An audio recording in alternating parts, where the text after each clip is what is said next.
তিক্ততায় ভরপুর হলেও একটি সত্যি কথা কি জানেন? বিয়ের আগে মেয়েদের তেমন কোনো রোগ হয় না, কিন্তু বিয়ের পর হাজারটা রোগ তাদের ঘিরে ধরে। এর কারণ হলো বিয়ের আগে তারা অত্যন্ত খুশ মেজাজে থাকে। তাদেরকে খোঁটা দিয়ে কেউ কিছু বলে না, কিন্তু বিয়ের পর শ্বশুরবাড়ির খোঁটা শুনতে শুনতে তারা মানসিক চাপে পড়ে যায়। আর এই মানসিক চাপই ধীরে ধীরে তার শরীরটাকে অসুস্থ থেকে অসুস্থ করে দেয়। ধীরে ধীরে সেও হয়ে ওঠে মানসিক রোগী। তার শরীরে বাঁধতে থাকে নানা ধরনের অসুখ। এই অদ্ভুত রকমের তিক্ত হলেও তার মধ্যে লুকিয়ে আছে ভয়ঙ্কর সত্য।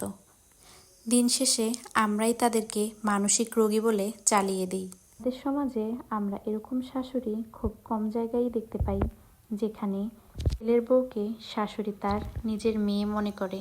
শেষে আমরাই নারী, আমাদের কাছ থেকেই অন্য নারী নির্যাতিত।